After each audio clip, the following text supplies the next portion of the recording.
Egunon Inigo Bilbao, enba Bizkaia ez? Lehendabiziko galdera, zure iritzian zein da egungo lehen sektorearen egoera, bai Bizkaian eta baita Euskal Herri osoan ere, orokorrean? Bueno, Bizkaiko egoera da nahiko gogorra esan genezakeen, ez? Esan dezakegu Bizkaiko nekazal ekoizpena da estatu mailan txikienetarikoa. Uste dute Ceuta eta Meliatik gainean bakarrik gaudela, eta beraz, esan beharko dugu daukan populazioarekin begiratuta, gure egoera oso larria dela. Gitxi oso gutxi ekoizten da Bizkaian dagoen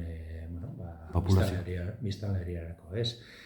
Euskal Herri mailan, hor esan genezakeen, igual, bai zerealetan eta horrela, eta ekoizpen horietan, bai Nafarroan eta bai Araban, pixkat horiek, hobeto mantentzen direzela, baina bai abeltzaintza arloan basogintzan ere, eta esan genezakeen, egoera dela, nahiko larria, eta tendentzia hortara doa, tendentzia Europa osoan doa, pixkanaka ekoizpena gutxi gora joatea, eta ez da ekoizpena elikagairik ekoiztu ez behar dira izenik, horre sartu izen dira Europa mailan sartzen ari dira horre inbertsio fondoak eta merkatu hori bere ganatzera doaz, eta hortarako Europa mailako politikariken esan genezakeen, bai, horra adostasun badaukatela, kanpoan ekoiztea, kanpoko inbertsio fondoako kanpoan ekoiztea, eta gero Europara sartzea, eta bertoko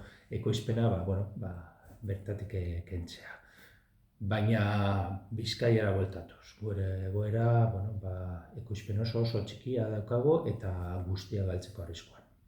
Eskerrik asko, Inigo.